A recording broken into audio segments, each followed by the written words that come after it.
वस्सलाम कब्र पर खुशखबरी सुनाते थे। सलामुन अलैकुम बिमा सबरतुम फरे मुक़द्दा, सलामती हो आप पर बसबब आपके सबर करने के, आपके लिए अल्लाह के नजदीक सबसे अच्छा घर यही घर है।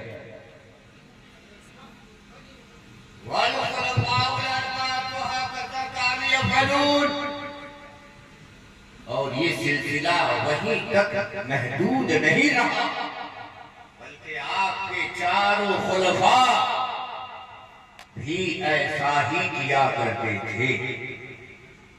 तो खुलफाए राशिदीन का भी यही सिलसिला रहा।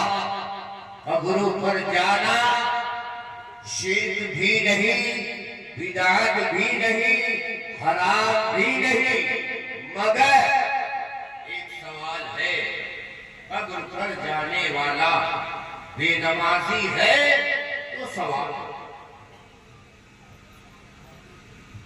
कब्र पर जाने वाला बेदीन है तो सवाल है।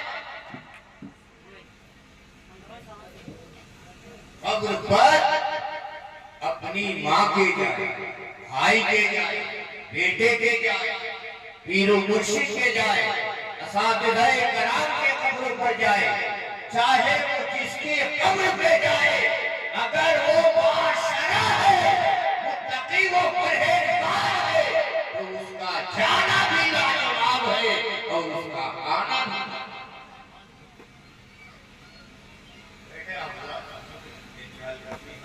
न बनाए, थोड़ी देर बैठ करके आप जिस मजलिस को आप सजाए कम से कम उसकी अहमियत को समझें। न आज मैं पावरफुल हूँ, न आप पावरफुल हैं, जिनकी महफिल है वो बहुत पावरफुल है। और यहाँ बड़े अदब की जरूरत होती है साहब। हम लोग तो जैसे तैसे करते हैं, ये सब रस्म बना लिया हमने, है ना, वरना ये वो अदब की जगह है कि ऐसी जगहों पे बायज़ीद बुस्तामी रहमतुल्लाह अलैह अपने होश गंवा देते थे। ये ऐसी वैसी बार बार आपका ही अकीदा है, आप अपने को सुन्नी कहते हो, आप यही कहते हो कि मेरे आका अपनी मीलाद में तशरीफ लाते हैं, तो जब आका आए हुए हैं खादिम को कैसे होना चाहिए, गुलाम को कैसे होना चाहिए, हमें कैसे बैठना चाहिए।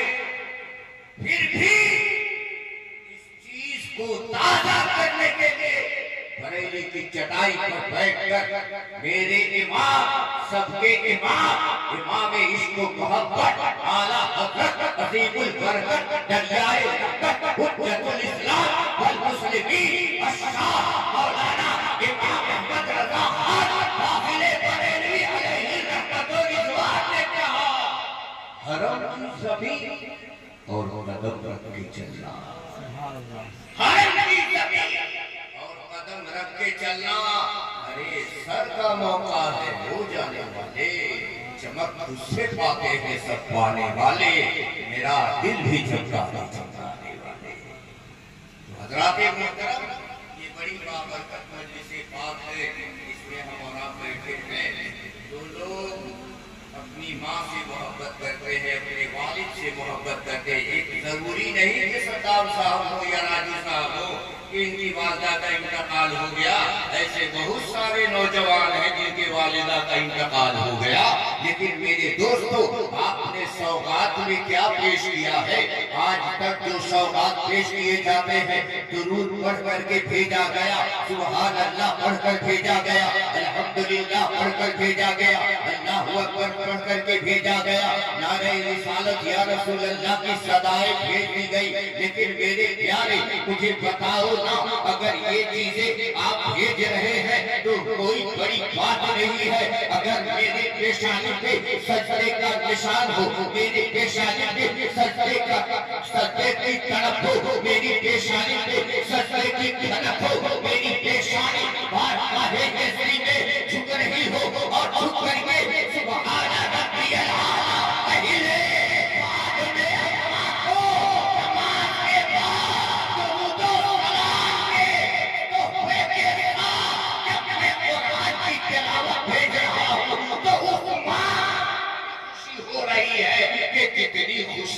सिर्फ खाली खाली भेजे से नहीं।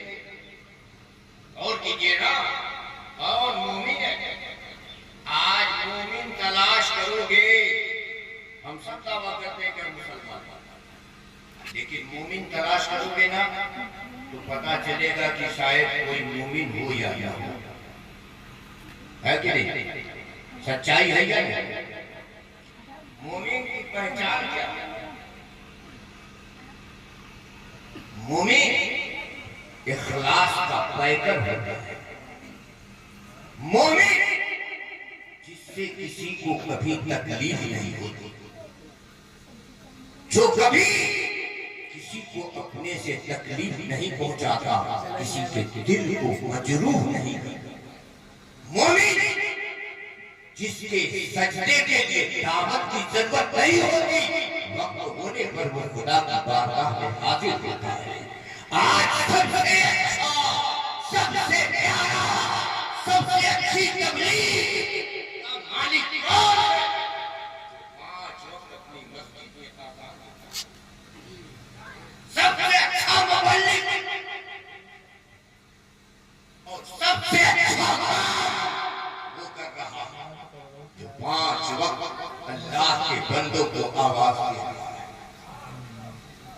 नमाज सबके लिए थोड़ी है, नमाज सबके लिए थोड़ी है।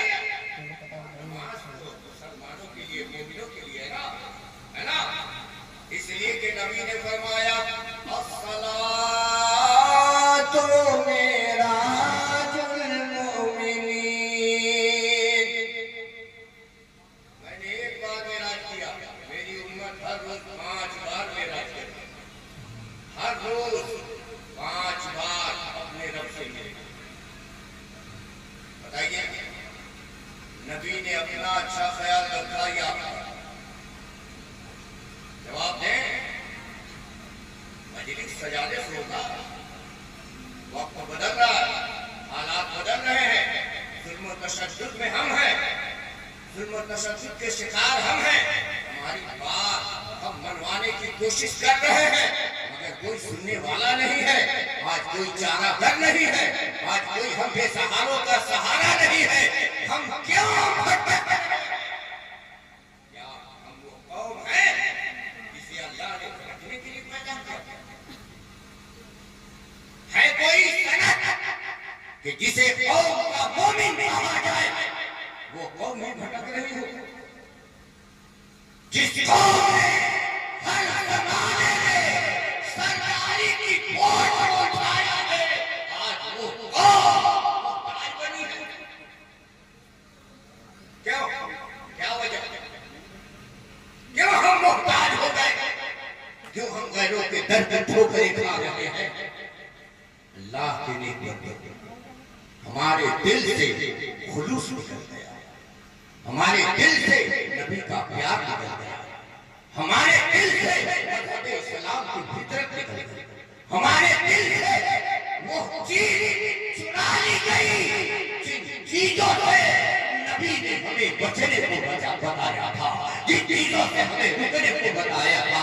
अगर हम रुक गए होते तो आज वो पूरी आदत मुझ में न रहती। लेकिन हमने नबी के वादे के खिलाफ किया, नबी का वादा किया और सब कहेंगे नारे रिसालत या रसूल अल्लाह। मैं कहता हूँ नारे रिसालत का मैं मुमकिन नहीं। नारे रिसालत लगाओ ना, मगर सच्चे बन के दिखाओ ना। अल्लाह की दावत क्या है? अल्लाह ने आपको फिक्र किया, अल्लाह ने तो हर मोड़ पे और अल्लाह के हबीब ने हर मोड़ पे आपको समझाया है। एक मौसीन आज़ान देता है, 5 वक्त आज़ान देता है, 5 वक्त बुलाता है। जितना उसके नामे आमाल में सवाब है, उतना ही एक आशिक़े मुस्तफा जब आजान की आवाज सुनता है, मस्जिदों से आवाज आती है, तो वो आदमी टीवी चल रहा है बंद कर दिया, वो मोबाइल चला रहा है बंद कर दिया, काल आया है रिश्त नहीं किया, एहतराम आजान में खामोश बैठा रहा, या तो आजान का जवाब देता रहा। जब जब कलमा पढ़ते गए मोहसिन साहब अल्लाहू अकबर कहा, तो जवाब में हमने भी अल्लाहू अकबर कहा। जब अशहदु अल्ला इलाहा इल्लल्लाह कहा, मैंने भी गवाही देने के लिए उंगली को, शहादत की उंगली को उठाया और गिराया। फिर जब उसने कहा अशहदु अन्ना मुहम्मद रसूलुल्लाह, तो मैंने भी नाज़ी ने मुस्तफा में अपने अंगूठे को छू लिया। फिर कहा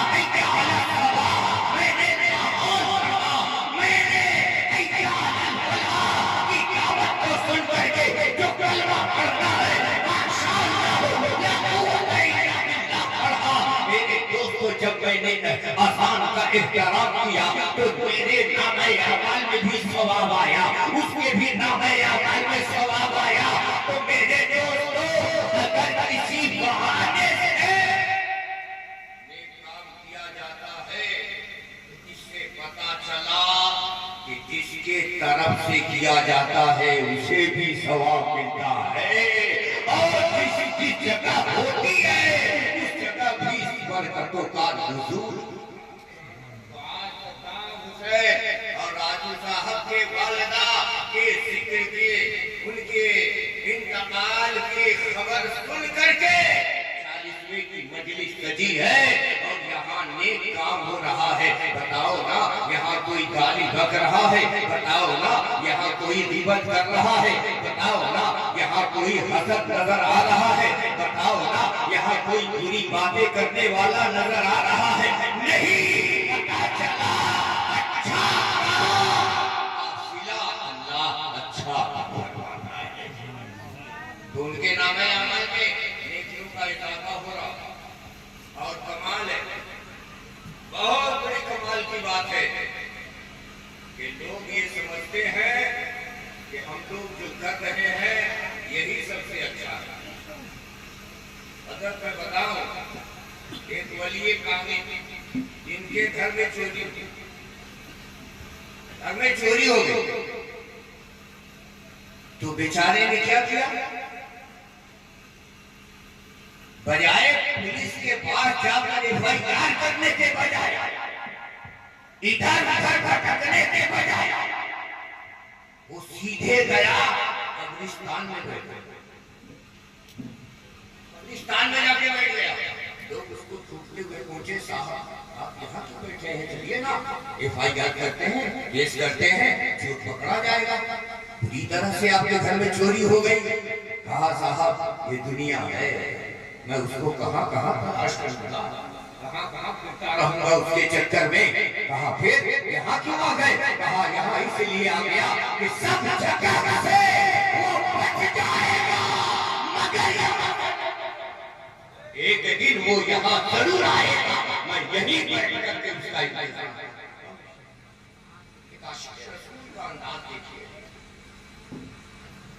एक बड़े बुजुर्ग से लोगों ने पूछा, एक साहब ने पूछा, राहगीर था, मुसाफिर था, साहब आबादी कहाँ है? तो उस बुजुर्ग ने कहा, थोड़ी से आगे जाओगे वहीं पे आबादी है, जाओ इंशाअल्लाह ताला तुम अपनी आबादी में पहुंच जाओगे। वो बेचारा गया, तो जाने के बाद क्या देखा? कब्रिस्तान। गुस्से में लाल पीला को वापस आया और बुजुर्ग से कहा, दाढ़ी रखे हो, नमाज पढ़ते हो, कुरान पढ़ते हो, और मुझसे मजाक किया तुमने? मैंने आबादी का पता पूछा तो तुमने सीधे कब्रिस्तान दिखाया। जिसे तू कब्रिस्तान कहता है, यही वो जगह है कि जो हमेशा के लिए आबाद है, और जिसे तू घर कह रहा है, ये घर नहीं है, ये तो सराय है, मुसाफिर दीवाना है। सफर करके तुझे जाना। असली घर तो वही है